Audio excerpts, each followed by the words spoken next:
Hello, friends. Welcome to Type 56, the story of the SKS and AK-47 in China. I'm Jason Clower. This is a course about why the PLA deliberately chose and kept obsolescent weapons like the SKS carbine, and why it undervalued other weapons like the Type 56 AK. Today is an episode that I have been waiting for because today we're really going to talk about the Type 63 rifle.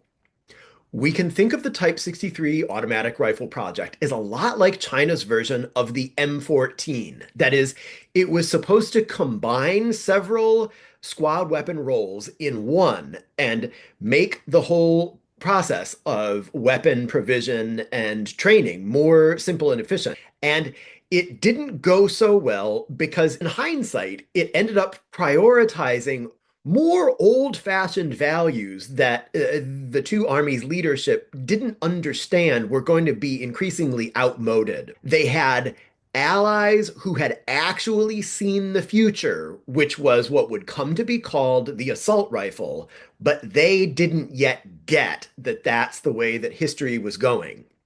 And arguably, they underestimated how difficult it was going to be to pull off this project of trying to combine multiple roles into one thing. As often happens, it's really hard to reinvent a wheel on your own and get it right the first time. At this point in the course, it's 1958. The PLA is being run by generals who grew up as guerrilla warriors. But now, to a man, they're all united in a conviction that they need to revolutionize their army from top to bottom and bottom to top as a modern style army.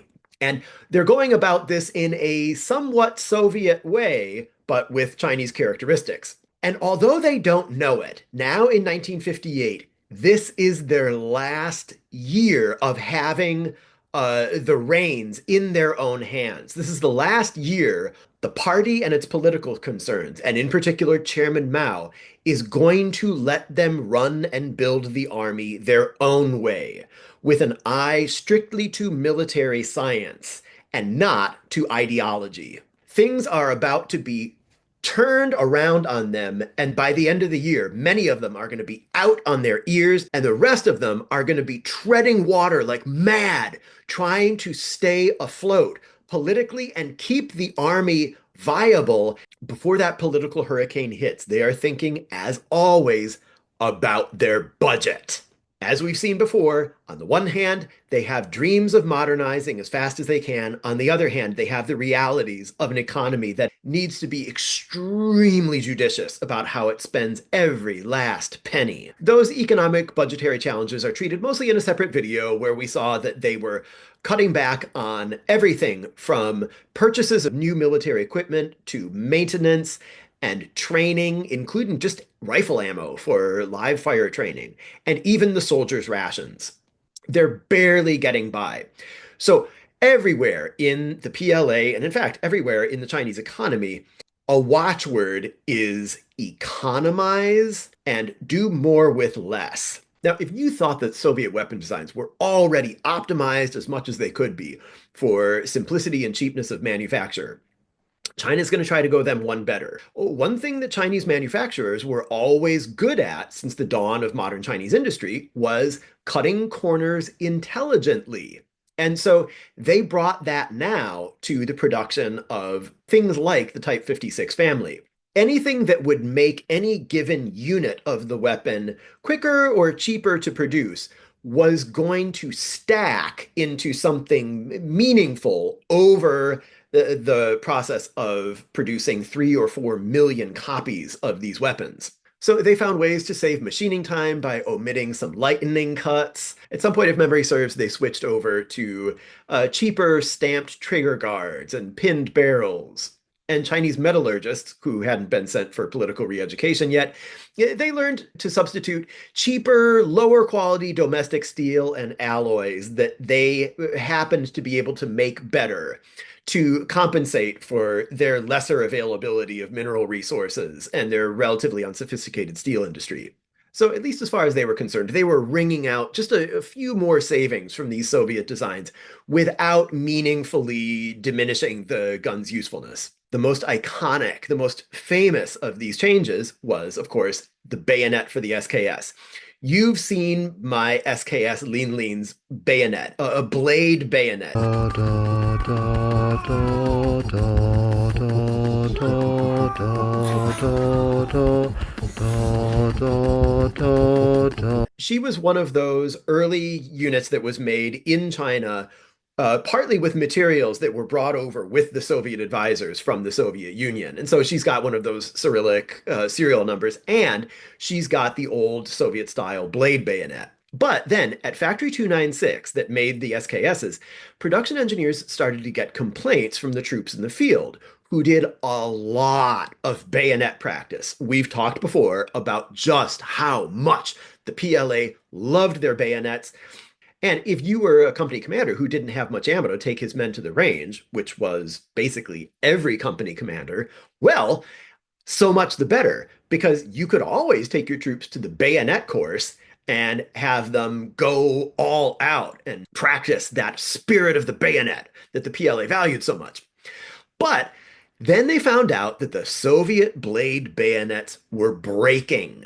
They were too brittle to stand up to the kind of really enthusiastic bayonet practice that the PLA liked. So the production engineers at Factory 296 thought, maybe there's an opportunity here to make a more robust, durable bayonet and maybe even save some money at the same time. That was where they came up with the famous Chinese pig sticker. I don't actually have one here because my SKSs both have the early blade bayonets. But if you're an SKS aficionado, you've seen them. They're triangular in cross section, but they're hollow ground. And that gave them what I'm sure was really terrific geometrical strength. And it made them good and stiff and more durable, and is certainly cheaper to manufacture. And they also sort of picked up a reputation for this magical property. They called it the poison bayonet. See, it turned out that the process for hardening these particular bayonets involved a bath in some compound or treatment that involved arsenic. And they knew that arsenic is poisonous. And so the legend spread throughout the companies that this Chinese bayonet was not just cheaper and more durable, but also it was poisonous to the enemy. You would ram it into his guts, and if he survived long enough for you to withdraw it, the poison that coated the blade would slowly begin to infest his body. Now, I've since heard scientifically trained people who know more than I do say that that's not true, that the arsenic that was involved in this hardening process is chemically bound. It's not like a poison coating on the bayonet. But so what? Get a barracks room full of squaddies, and they're going to tell each other stories. And of course, they want to believe that their bladed weapon has mystical killing powers. Others claimed that the triangular cross section was there specifically to create messy, frothing chest wounds that would be hard to stitch up and hard to heal. I don't know if that's true or not. It sounds kind of fanciful, but if you have medical knowledge of these things, please help us out here.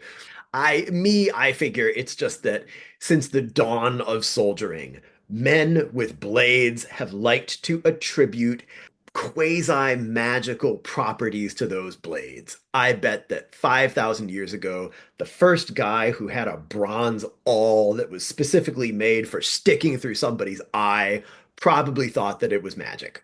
Well, just like that uniquely Chinese bayonet design was driven at its inception by the need for economy, that was also the case with the Type 63 rifle. At the very same time that production engineers at places like Factory 296 and Factory 626 were figuring out ways that they could cut time and expense off the manufacture of the Type 56 weapons, there were also PLA tinkerers who were playing around in the equivalent of their basements and garages with ways that maybe one day they could make what they called a universal gun, 通用枪, or a combination gun that would merge the roles of the rifle and the submachine gun. That very chimera that the Americans were pursuing in the project that became the M14, that very goal that the Soviets were actually pursuing pretty effectively with their Kalashnikov iterations. Chinese designers, too, wanted to accomplish that same goal of simplifying their squad weapons family so that they could give each squad fewer weapons to have to supply and maintain and train on. However, they were not going to try to piggyback off the Soviet direction. Of course, in Soviet service, the next move in that direction was to introduce the AKM. Now, we already know from way back at the beginning of this course that the Chinese simply didn't like the very philosophy of the AKM. We're going to start to flesh that out more. But we already actually know that, much like the American ordnance people, they were really thinking in terms of developing the traditional precision rifle farther into some sort of futuristic direction. So when these Chinese designers, who were still just kind of operating on their own as helpful tinkerers, when they began working on this, we need to understand that their purpose in trying to come up with a combination gun, a combination rifle submachine gun, their purpose was not to expand the firepower of the individual riflemen. It was to economize and simplify the squad weapons, to do the same work as the Type 56 family, just with one less item in it. Now, in effect, very coarsely speaking, what they were going to do was take the SKS and give it a few improvements and enhancements that would give it enough of the attributes of the AK that they cared about that they could get rid of the AK. So, to put it differently, they were looking at this new universal gun, 通用枪, as like the SKS 2.0 or the SKS Plus. And as we're about to see, they were actually even willing to forego some of the capabilities that they had in the Type 56 AK and leave them out because they felt like in the AK, they already kind of had more submachine gun than they needed. Now, there's one other attraction to this too for the PLA, and that is this would be China's first homegrown firearm. Note, I don't mean the Sung Dynasty. I mean modern China and true mass production firearms. Not just a savings for their chronically cash-strapped country, but also this would be a sign that China was now ready to grow beyond just a simple one-way dependence on Soviet designs and supply, that they could design their own weapon manufactured for their own unique needs to their own specifications, and it would let them shed this feeling that they needed to be the pupils of the Soviets in all things, that now they were capable of producing cutting edge weapons that might not look just like the weapons of the other powers, but that would be because China had its own unique way of fighting and designing. So this really befitted their self-image as a country that was preparing to become a leader and not just a follower in great affairs of state. And a quick note about a theme that we're going to see growing in the course now. This marks the point where we're going to see the PLA making important decisions based partly on their self-image, their self-mythology. That is, their decisions won't be based just on political pressures and calculations of military science and economic feasibility, but also just by their image of what they are and how they would like to see themselves and for the rest of the world to see them. That's going to be not an insignificant factor. The PLA, like any other institution, has a self mythos, a story about itself. And in just the way that cultures are capable of acting in this way or that way, influenced partly by their religion, that is, their mythos. It's true of institutions and organizations too. They also can have their behavior and thinking and decisions shaped by their self mythos. We might not call it a religion, but it does the same work. And it just so happens that now, in 1958, the last good year for PLA professionalizers. This is the year when they decide that they're going to bring together all the individual engineers and inventors that they have scattered around all the country's different design bureaus and factories who are working independently on ways to combine the submachine gun and rifle functions. This is the year that they decide to bring them together into one place and bless them as officially constituting a project for a thing that will be called the Universal or General Purpose Gun Project, 通用枪. Note that gathering itself finally happens in the fall 1959. So where before they were doing this in their spare hours, with no special official authorization, now they've been brought together and given official dispensation to do this work for the PLA in coordination with each other. This is the first time that the tinkerers and future designers are going to have a chance to talk with the PLA leaders back and forth about what sort of weapon the PLA wants. This means that this is going to be the PLA's first opportunity in its whole history to kind of custom order a weapon to their own specifications. Up until now, they've had very much to make do with whatever odd lots come their way.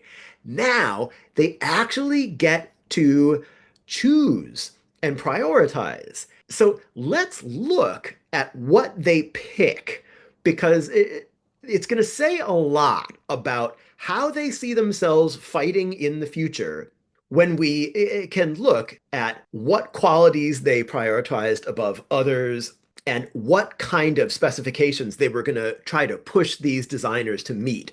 The first thing we're going to see is that, as I said before, they were really looking for like an improved SKS or an SKS that would be maybe a little lighter, maybe even a little more accurate, but also capable of firing automatic bursts occasionally. As we're going to see, they were actually willing to sacrifice some submachine gun functionality. They felt like they already had more of that than they really needed in the Kalashnikov. The form factor that they really wanted their designers to go for was what maybe to our eyes would look like a slimmed down version of the M14. That is, it would still have that nice, handsome wood furniture. It would still have the traditional stock of an old-fashioned rifle, no pistol grip, just a semi pistol grip. I should add, by the way, I wouldn't even call it a semi-pistol grip. I would call it more like a palm swell at best. In this respect, the shape of the stock is like an SKS. And that protuberance is not what I would call a semi-pistol grip. When I think semi-pistol grip, I'm thinking it gives you room to wrap your thumb around the wrist, but also to have your hand in something approaching a perpendicular position to the barrel axis and your trigger finger. But from my perspective, that little kind of useless bump on the stock of the SKS is basically a straight wrist. So the picture that develops as soon as the PLA's ordnance people start talking to the designers is a very conservative invention. Remember, these men at the head of the PLA, they are very old-fashioned compared to their contemporaries at the heads of other world militaries. They want it to be optimized for precision shooting. They are not thinking about a lot of fully automatic mag dumps. They are going to limit the magazine to 20 rounds. We'll talk about why in a minute. They're careful to keep the option of top loading the rifle like you would with an SKS. So they make sure that the Type 63 is going to have those stripper clip guides so that even though the 63 will have a box magazine that you can detach and change, just in case magazines aren't available, which is a very distinct possibility given the PLA's logistical situation. Just in case none of those magazines are available, they at least want you to be able to top off the rifle with stripper clips. Besides, everybody in the organization has been trained on those SKS stripper clips. It's just going to be deep in their muscle memory. So great, let's not mess them up by suddenly throwing them into the deeper waters of like fast tactical mag changes using these new box magazines that many of them below the rank of assistant squad leader won't have even used before. So this is also a very conservative impulse. Let's keep the form factor and the manual of arms at least within hailing distance of what the men are used to. Above all, they're looking to keep the 63 like a traditional rifle in its form factor because they are obsessed with making it a good bayonet platform. We've said this before, we almost can't say it enough, that the PLA is still completely committed to bayonet fighting. The person who was most insistent about the bayonet was General Su Yu himself. Now, he's the guy that we've already seen multiple times up to this point, risking his reputation and increasingly actually risking his neck, pissing people off by clamoring for modernization projects, even when he has to make people angry to get what he wants. Su Yu, Mr. Modernization, is actually skeptical about this whole idea of select fire itself. He's the guy on this board who most wants to just forget about select fire completely.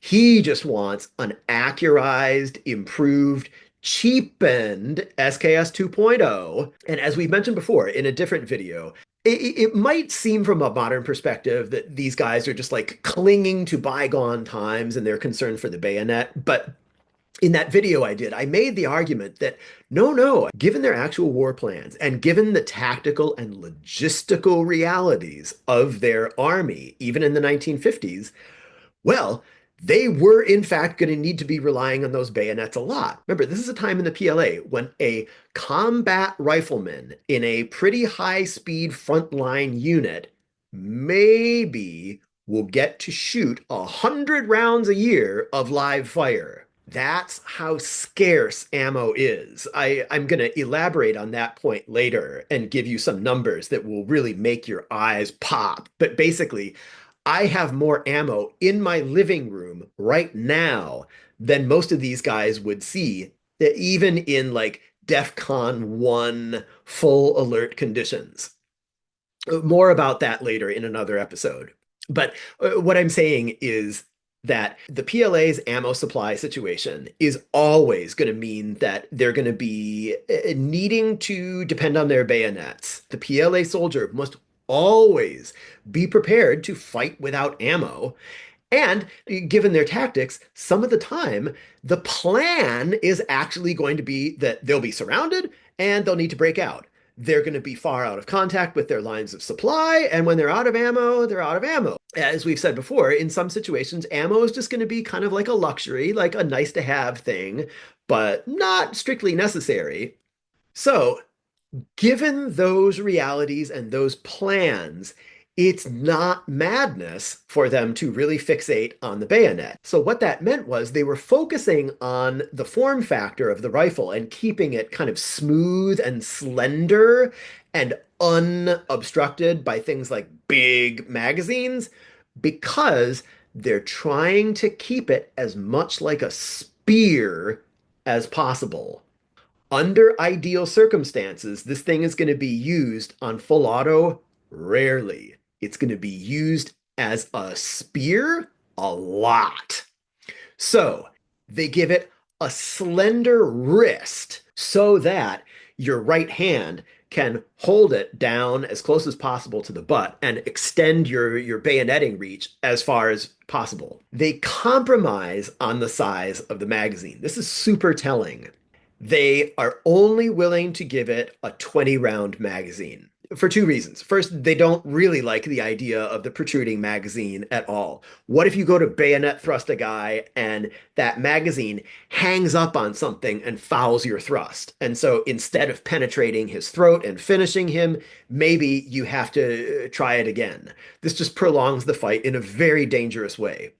Second, they're very concerned about making the magazine only as big as will let a guy still lie completely prone behind the rifle.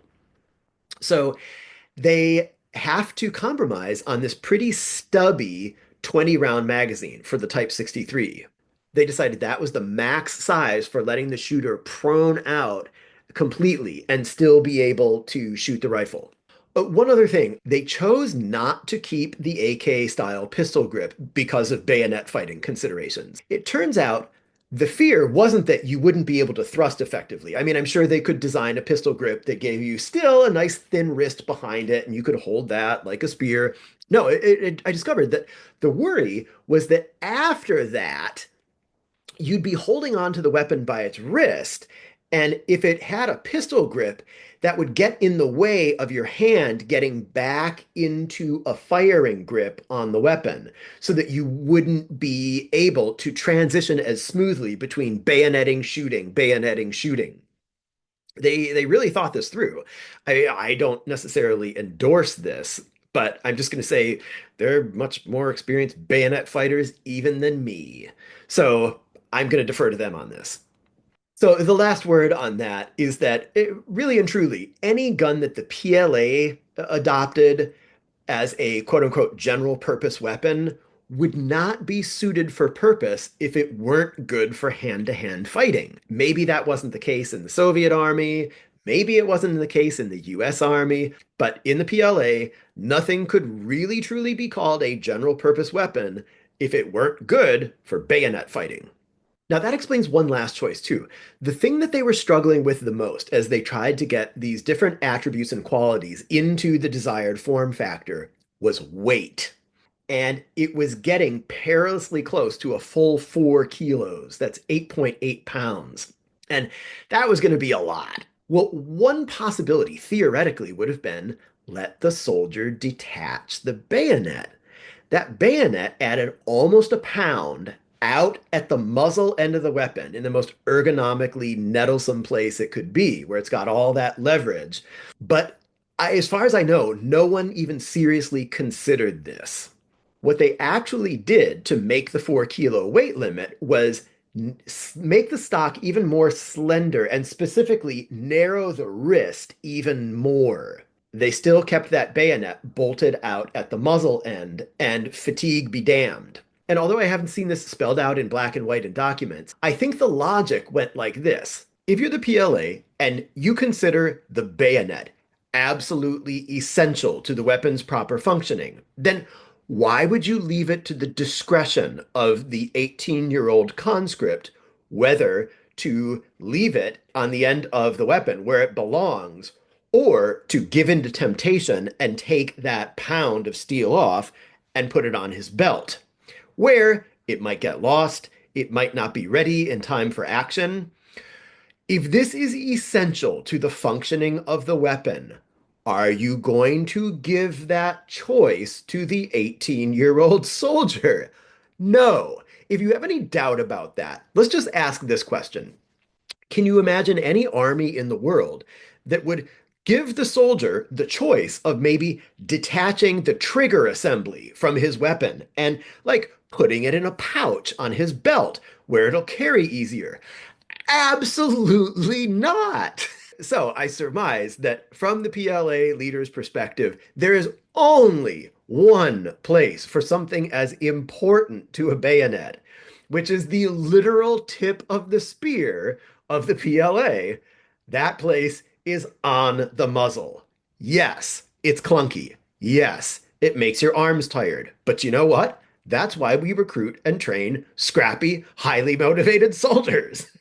So that's the weapons functioning, very conservative. There was one other choice in production engineering that was also very conservative, and this is going to become important to our story. The Chinese designers chose to go with a milled receiver. They decided against metal stampings and instead they'd have a skilled machinist take a block of metal and carve out all the unwanted parts.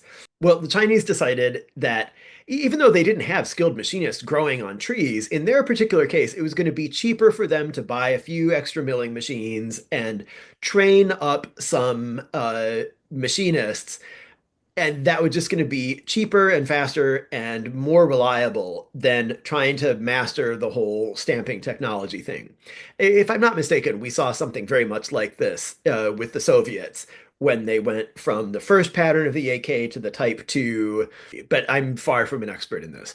But this brings up a very interesting point about minimalism. It reminds us that minimalism is not one thing. There are dozens of possible variables that you could optimize for in different combinations and hierarchies. And so what seems optimally minimalized from a Soviet point of view might not be that way for the Chinese. If you're designing a block jet fighter, maybe the hardest thing for you to supply is going to be metallurgically advanced aerospace alloys. Um, or maybe it'll be well-maintained airfields. Or maybe it'll be fuel that you're shortest on, and that'll mean that fuel efficiency is going to have to be like the brass ring that you're going for. Maybe it'll be training time for the pilots or ease of repair on the part of the conscript mechanics. Maybe it'll be the total service life of the airframe or the engine. Maybe it's just a limitation in the know-how of the design engineers themselves. These could all be different in different countries' cases. This choice of the milled receiver also fed into one of the purported advantages of the Type 63 design, which was its greater durability. See, the PLA only expected a service life of 6,000 rounds from their Type 56 AKs. But the designers of the Type 63 ended up promising 2.5 times that number. They were saying that the Type 63s would get 15,000 rounds. Now, again, do the math. In an army where one squaddy is maybe going to shoot 100 rounds of live fire in a year from a weapon that has a service life of 15,000 rounds, that means that this thing is basically immortal. It will live on Mount Olympus with Zeus for all time. So, at least theoretically, this was a way to economize without cheapening. I mean, this was just the sort of like win-win-win situation that Chinese industry was supposed to be finding everywhere that it could to do more with less and stretch the country's thin industrial resources as far as they would go in clever ways and leverage the ideological zeal and selfless dedication of all the designers and engineers and workers, blah, blah, blah. The design team also promised that the Type 63 was going to be more accurate than the Type 56s, both in semi-automatic and automatic. They actually did some things that were pretty precocious from an assault rifle point of view. They spliced in some DNA from the AK by using the rotating bolt instead of the SKS's tilting bolt. The tilting bolt created some up and down forces inside the weapon's action that were going to jostle the gun's muzzle too much in fully automatic fire. And so they used the AK's rotating bolt, and later assault rifle design history would prove that that was the right way to go. For the gas system, they kept the basic pattern of the SKS. They kept the short stroke piston, so there would be a minimal amount of weight moving back and forth through the gun on full auto. And that would spare the shooter from having to absorb the full momentum that he would with an AK, with that long operating rod that lurches back and forth sloppily 10 times a second. You can find high-speed videos of this on YouTube, and you can see that op rod like flopping around, just everything with so much slop in it that it's a little bit astonishing when you look at it in slow motion that this thing actually works as well as it does. So they kept that short stroke system and they refined the gas system so that the shooter could control the amount of gas that was diverted into the gun's moving parts. And that way you could influence recoil. And if you didn't need too much gas to make it operate reliably, you could turn it down a little bit and just put less energy into the system so that there'd just be a little bit less for you to need to control on full auto. So, I mean, that's pretty impressive. On China's first try at what would come to be known as an assault rifle, they found their way all on their own to the golden triangle of operating system elements, the rotating bolt, the short stroke piston, and the adjustable gas system. So in that respect, they were pretty darn precocious. That was really impressive. Now, you can certainly say with the benefit of historical hindsight that the design was obsolescent even before it entered production. It was a long weapon, more than a meter long, and it turns out it's not just too big to maneuver comfortably through forested trails and mountain paths, but also it's hell to have on your back when you're getting in and out and in and out of trucks. So, in that respect, as important as it was to the PLA designers to have the form factor that matched an older kind of rifle to optimize it for bayonet fencing, they also were kind of designing at cross purposes with their larger agenda of paving the way for them to become an increasingly truck-borne force. Now, make no mistake, the PLA and the designers knew that they were sacrificing some submachine gun functionality. One example was that insistence that they keep the magazine short so that it wouldn't get in the way of shooting from the prone position. So they had to go down from a 30-round magazine to a 20 round. Now, later on, Type 63 guns could be specially altered so that they would accept a 30-round magazine from an AK. But to do that, you had to sacrifice the gun's bolt hold open device. Maybe that wasn't so terrible, but there were some other problems. First, you had to have AK mags available. In units where the Type 56s were replaced by the Type 63s, they didn't get to keep their AKs or their magazines. The AKs went away and they were replaced completely by the Type 63s. But suppose you still managed to scrounge some AK 30 round mags and keep those. Then you had some other problems. As far as I can tell, if you were a squatty who'd been issued a Type 63, but you still had some Type 56 AK mags around, one of your problems was going to be how did you carry them? You would have an ammo pouch that was only made for the 20 round Type 63 mags. It was going to be hard to put your AK mags into that pouch. Now, you had chest pockets on your tunic, but first, I don't know how secure they would be in there. Second, those chest pockets were covered by the bib of your Type 63 pouch. So that can't have been real easy getting them in there. Now, officers had two more pockets on the lower part of their tunic, but the enlisted men did not. Also, they didn't have cargo pockets on their pants.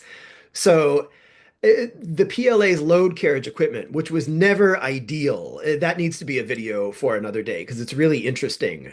But for the moment, just suffice it to say that you could mod your Type 63 to accept these AK mags, but Big Army did not make any provisions to make that possible and convenient for you to do. I'm not even sure it was fully authorized. To get an idea of just how much submachine gun functionality the Type 63 ended up sacrificing, let's consider your bog standard plain vanilla rifle squad in the PLA at that time. The kind of platonic ideal of the infantry squad then would have 5 SKSs and 2 AK-47s. There would also be an RPD. We're going to leave that aside because it cancels out in this scenario. Remember what we said before.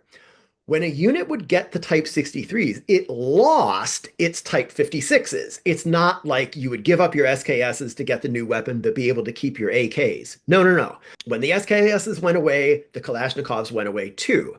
So now, instead of a squad where you had 5 SKSs and 2 Kalashnikovs, now you had 7 Type 63s. Let's look at rate of fire. Officially, the PLA considered the Type 56 carbine, the SKS, a 30 to 40 round per minute gun. That's a pretty big spectrum. But then again, that's the nature of the SKS.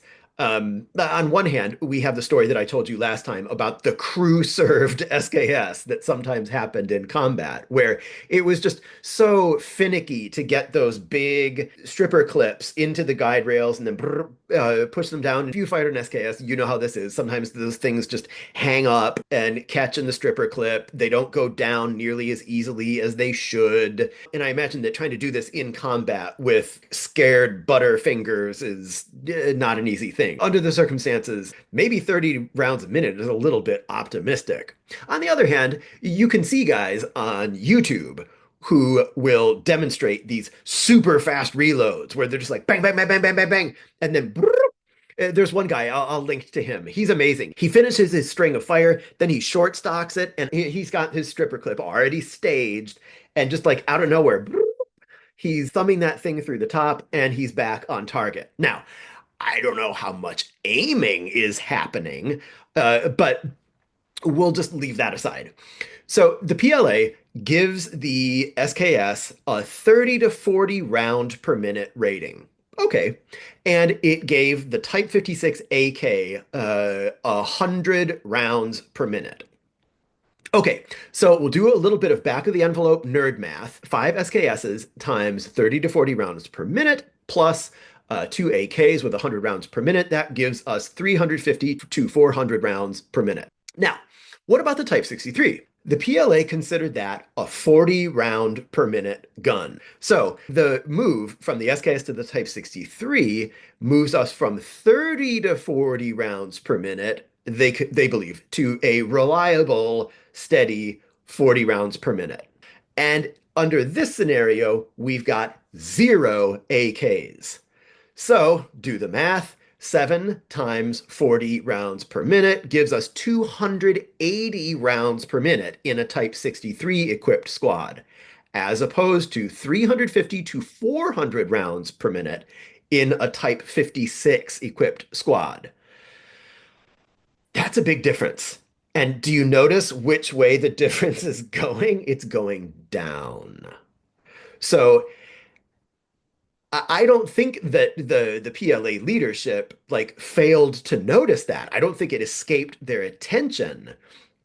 It seems to me that they were quite clear on the fact that they were willingly handing back some of the submachine gun capability that they had gotten from the Type 56 AK because, as far as they were concerned, it was kind of superfluous. As we've seen before, they kind of felt like the Type 56 was not bad as a subgun, but it was a little too much subgun.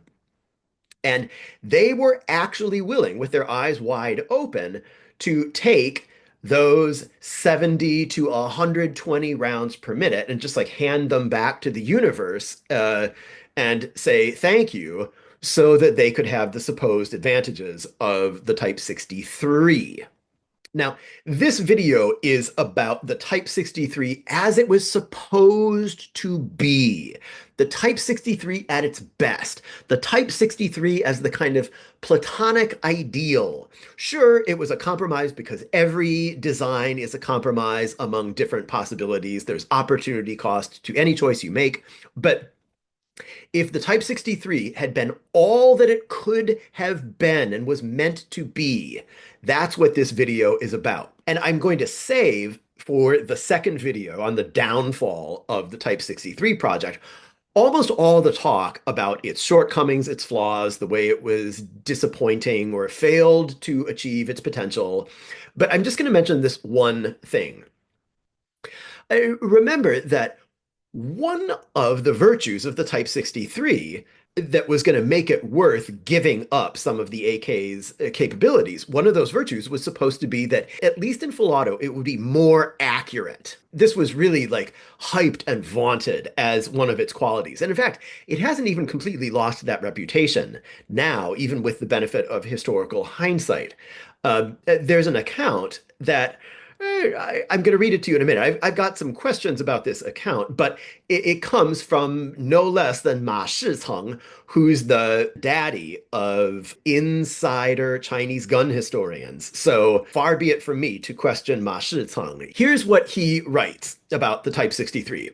He quotes an account that he says came from the leader of an Australian patrol in Vietnam. Australia had a relatively small but significant and very formidable presence in Vietnam.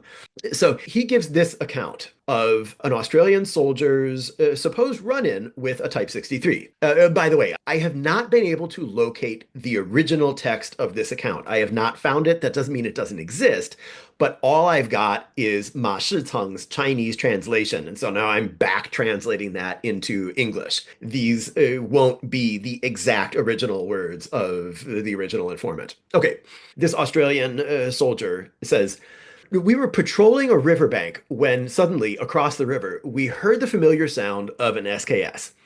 I ordered my men to disperse and take cover. While I radioed for support, we returned fire from our M14s and M60, and we maneuvered to get behind some mounds of earth. And as we were doing that, I heard a series of two-round bursts that didn't sound like they came from an AK. And the bullet strikes were really close together. Two of my guys got hit in their lower legs. And then, as other men came forward to pull them back, one more man was hit. And later in the field hospital, I learned that the wounds were a little different from those coming from an SKS or an AK. The entry wounds were very close together, less than an inch. The wound tracks were parallel with small entry wounds and big exit wounds. And the surgeon was surprised by this too. So he asked me, hey, what kind of gun did these wounds come from? I figured it was an AK. And the doctor said, well, that enemy soldier really knows how to shoot. It was only 2 months later, after I captured a few rifles in another fight, that I came to understand that the VC now had a new, fully automatic rifle that fed from a 20-round box mag. Back then, he finishes, we called it the Type 68. So that's kind of like the official story on the accuracy of the Type 63 in full auto. So close that the in combat, supposedly, it practically double holed these Australian soldiers. That is historically questionable. This gets us into territory for next time when we talk about all that went wrong with the Type 63 project. And then of those deficits, what were designed into the gun, what were baked in right from the beginning, and what can just be chalked up to abominable execution. We're really going to cover that next time. But I'll just, as some sort of reality check on this, I'll mention an account written years later by two important American gun writers writing in Soldier of Fortune, Peter Kokolas and Bob Jordan. They had an opportunity in the 80s to shoot a Type 63. And this was done under the official auspices of the Chinese government. So I think we can reasonably assume that the specimen of the Type 63 that they were given for their range time was at least a decent one. The Chinese official hosts, who are extraordinary for their hospitality, are definitely not going to give the foreign guests that they've invited like a janky Type 63 whose top cover is maybe going to blow off and blind them when they shoot it. So let's just stipulate that this was a pretty decent Type 63 and not a messed up one. So Kokolas later wrote that because the Type 63 lacked a pistol grip and a muzzle brake, when he would shoot a 3-round burst at 100 meters, he said the first shot would go on target. The second shot would hit 10 meters high and right. And then the third would just go off somewhere into the sky, into anti-aircraft territory. So he concluded full auto fire with this weapon should be reserved for emergency use at 50 meters or less. Okay, that is a very different verdict than we get from, say, our anonymous Australian patrol leader's account. Do with that what you will. We will come back next time to consider what the Type 63 was like in reality. Spoiler, it was wretched. And then finally, the effect that that had for the life of the Type 56 project.